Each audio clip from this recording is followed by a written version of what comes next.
Hey guys, it's Madison Estes. Welcome back to my channel.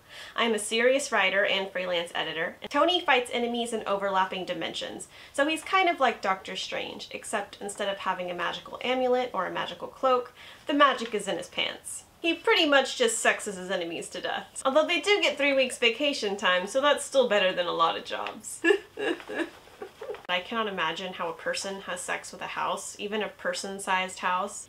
I'm still murky on the details. If we're gonna have some hot house on human lovin', these are questions that should have answers. This is realistically the only house I will ever afford to buy.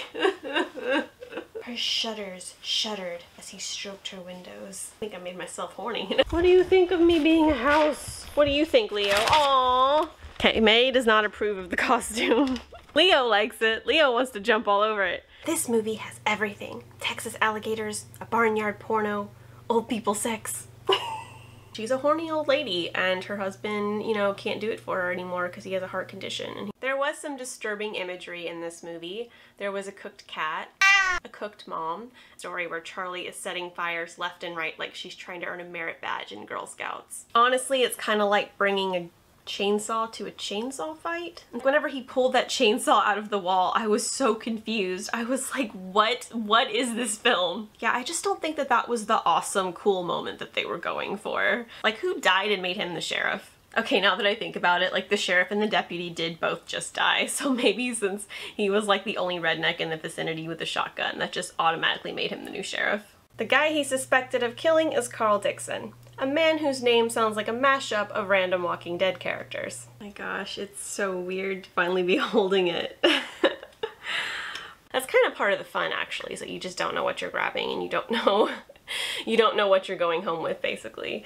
Said is like a fan favorite, so I have a... They just fell. And without thinking, I said, "Racy, where?" Just kind of joking, and this woman grabs this book and then...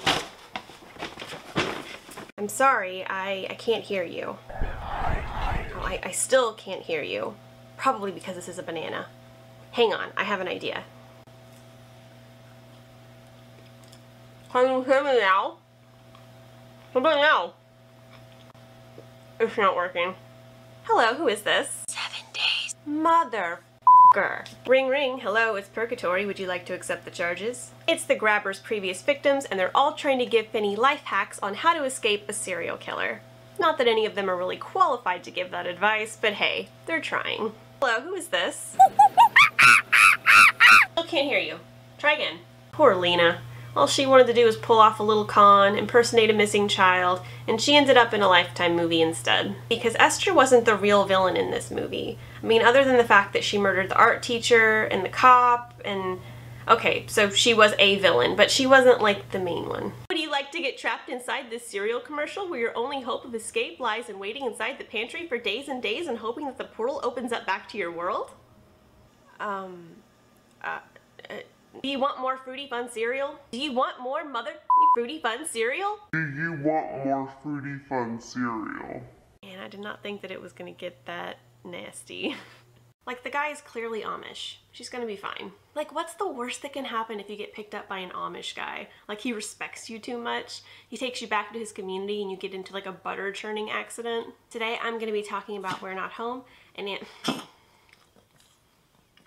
June does what any logical person would do in that situation, and she goes around decapitating people and keeping their heads in a wicker basket. Obviously. Early on in the comic, she tells her cop boyfriend, "I'd blow you to get out of a parking ticket. It doesn't even have to be my parking ticket. Really, anyone's."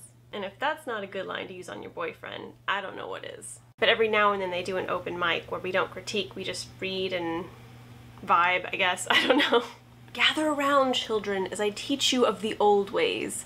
Before mobile internet, there was books to help you deal with not wanting to talk to people, or not knowing how to talk to people. It's a fun beach read, especially if you love reading stories about people dying on a beach while you're sitting on a beach like I do. I don't know. I wouldn't even call it a love triangle. I would just call it the main character being a little hornball. She bought her friend Beth earrings for her birthday, so I was like, he clearly wants to smash that. She and Sherry were switched at birth, like this is an episode of The Young and the Restless. Dun dun dun!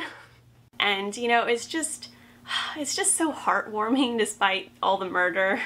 In fact, I think if Jumanji and Saw had a baby, it would be this film. Also, there is a dog in this film. I just felt like that was worth mentioning. Compare her to Ripley, I guess because she's also a strong woman that had to deal with some annoying aliens. Fall is about two best friends that decide to climb a 2,000-foot radio tower because that sounds like a good time. When people were going on and on about how crazy the twist is, you'll never guess the twist. I guessed it. Like this video and subscribe. Otherwise, you'll go to House Heaven when you die. Before you do, don't forget to like this video and subscribe. Otherwise, a Wendigo will eat you. If you don't, an old lady's gonna curl in a bed with you and play with your nipples. Or her nipples. I don't know. Just subscribe so you don't have to find out. If you don't, Leatherface is gonna pull his chainsaw out of the wall and saw your face off. If you don't, your next beach vacation will end in murder.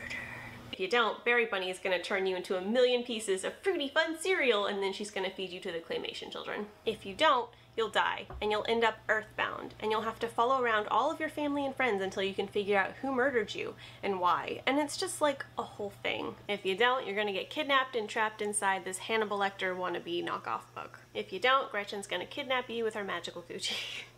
If you don't, I don't know, just subscribe.